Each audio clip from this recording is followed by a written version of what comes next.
Quite pleased to make your acquaintance, actually. For now. Let's get the other bit of politeness taken care of, shall we? What the bloody hell are you doing here?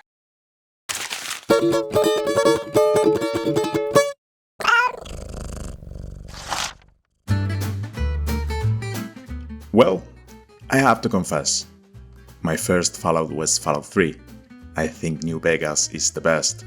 I liked Fallout 4 more than most people did.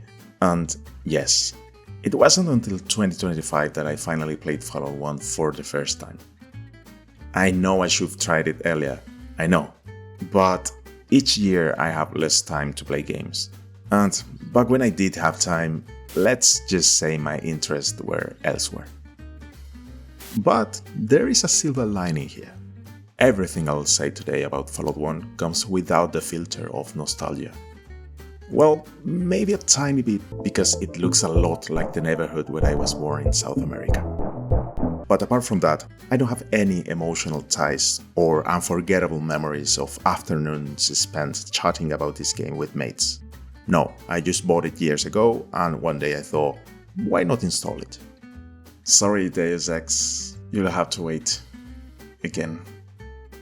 And you know what? I don't think this game even needs nostalgia. I started expecting lots of books, awkward mechanics and graphics that will push my imagination to its limits. But honestly, it's still a fantastic game today. The graphics are clearly from another era, but they still contribute to the game's tone.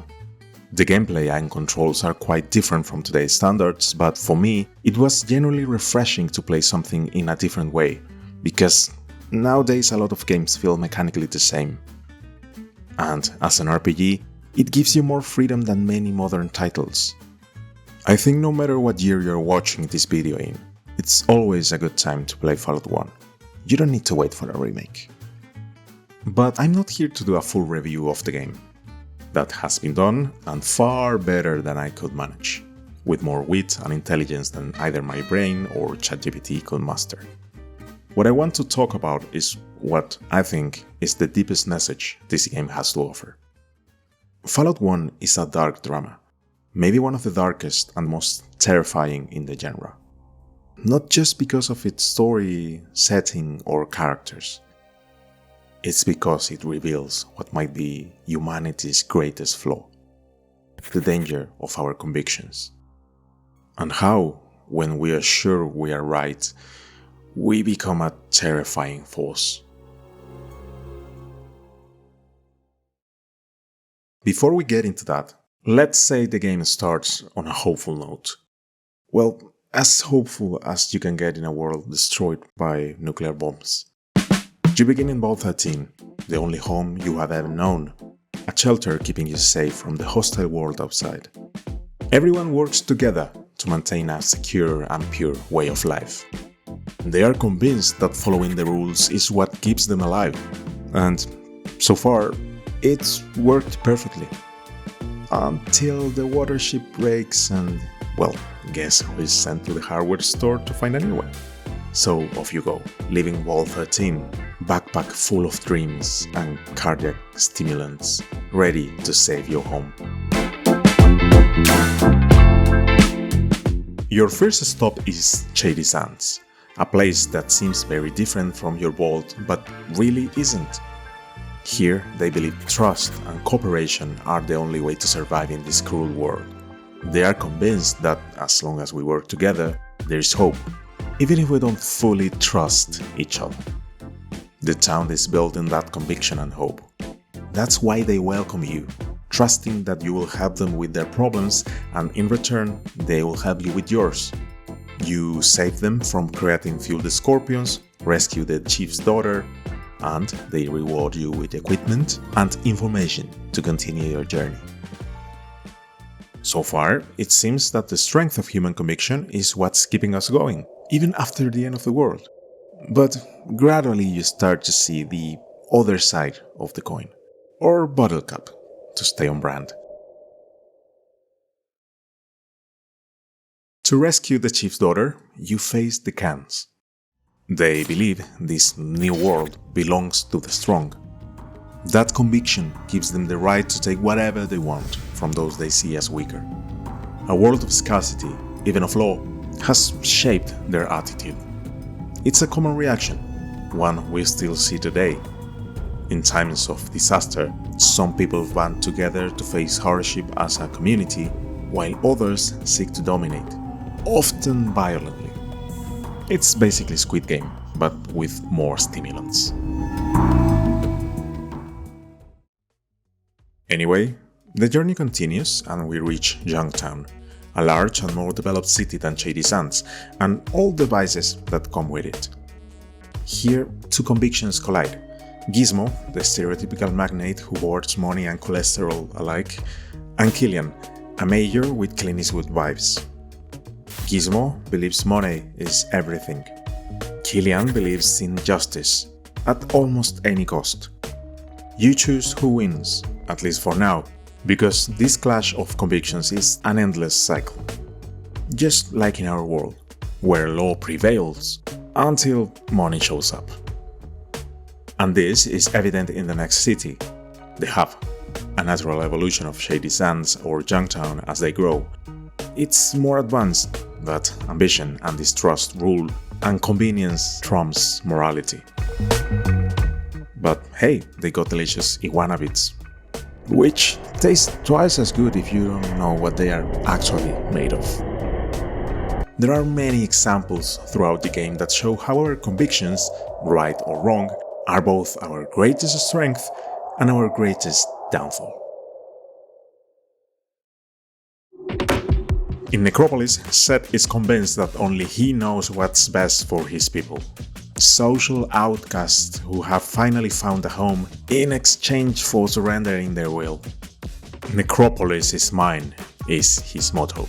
And though he started with good intentions, he's now a violent, paranoid bastard, like many authoritarian leaders in history. In The Glow, we witness the result of conflicting human convictions. It's a memorial to past mistakes, to how the world powers, defying their basic instinct to survive, choose to press the button. If we are lucky, that will remain fiction. I have too many games left in my library to die. Then there is the Brotherhood of Steel, driven by the conviction that they are doing the right thing, but only they get to decide what that is. They often mean well, but trample on everyone's freedom in the process. Worse yet, they act with that air of superiority, believing they are the embodiment of righteousness. They see everyone else as enemies or inferiors, making them isolationist and elitist, hoarding knowledge because they don't think others deserve to use it. Their belief that only they can define what's right blinds them to their own mistakes. And arguing with them isn't easy. I mean, who is going to win a debate against a 400 kilo T-51 power armor and a Gatling laser? Just before the end, you pass through the Boneyard, home of multiple factions, each with their own beliefs. The followers of the Apocalypse are idealists terrified of the past. The Blades just want to survive. The Gun Runners believe, of course, in the power of weapons above all else. The Regulators claim to protect people, but in truth, they oppress and corrupt, even resorting to slavery. In this area, you, the player, decide what happens. It's a brilliant moment that forces you to reflect on how you think this new world should be shaped if it were up to you.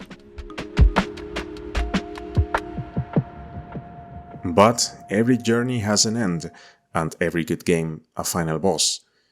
If you know who he is, you might already see how he ties into this video's theme.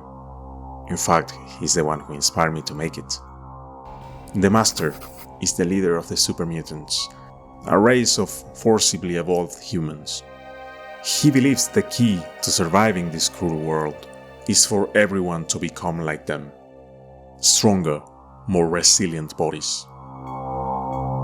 The Master is utterly convinced he's found the ultimate truth, the solution to the greatest problem of all: survival.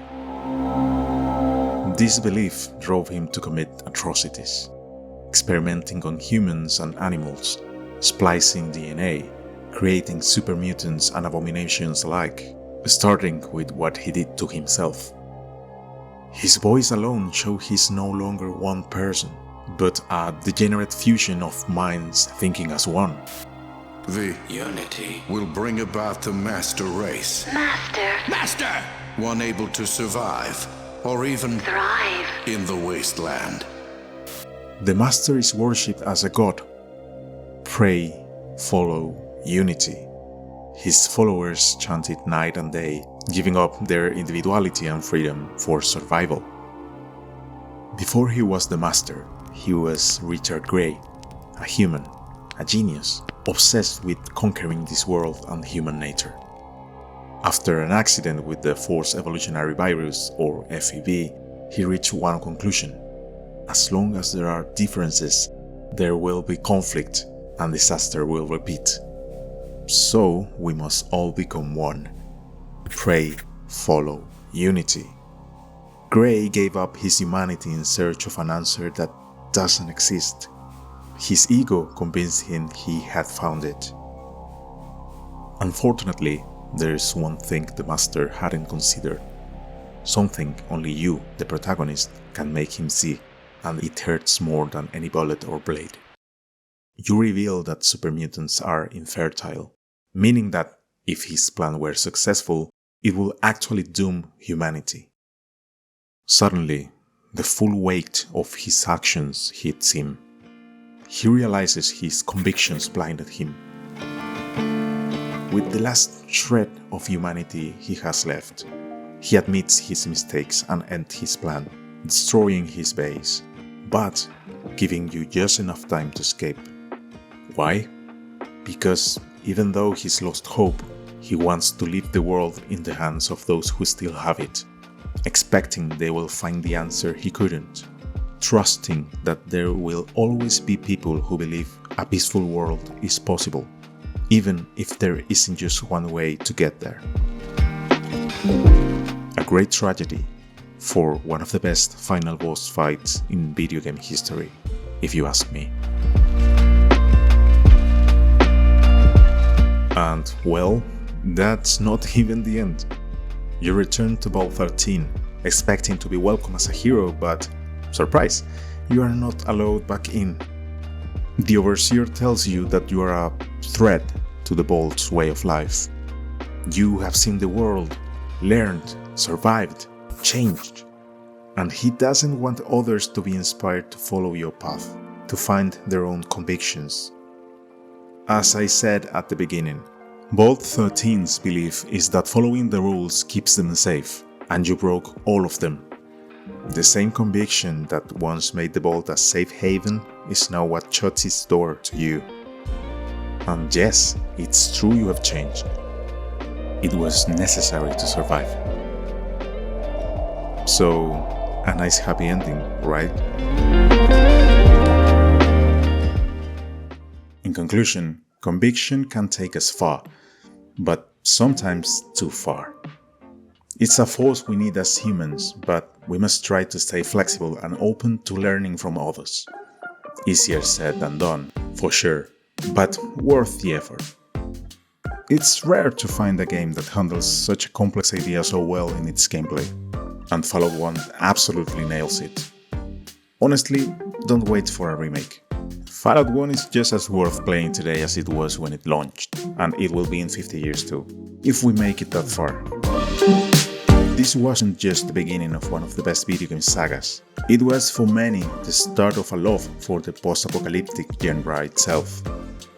I'm grateful I played it, even if it was a bit late, because now I feel I finally understand the iconic phrase from the series.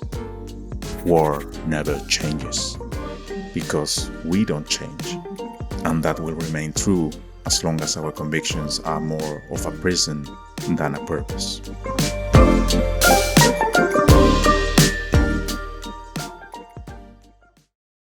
I don't think that I can Continue.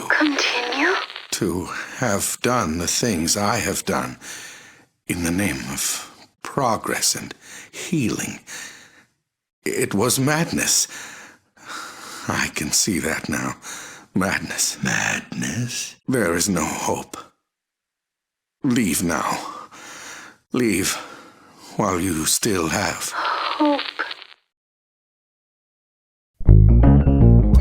And that's the end of this video. It's been a while since I uploaded something. I have loads on with work and annoying adult life, but I hope to be a bit more consistent again. I just finished Fallout 2 and, well, I got a lot to say. So, what about you? What's your favorite Fallout game? What do you think of the Master as a villain? Let me know in the comments. In any case, I sincerely hope this video was worth your time and really thank you for stopping by. You can also subscribe and give it a like if you want, and if not, it's okay. Maybe next time. Take care, don't stay up too late, drink water and all that stuff. See you in the next video. Bye.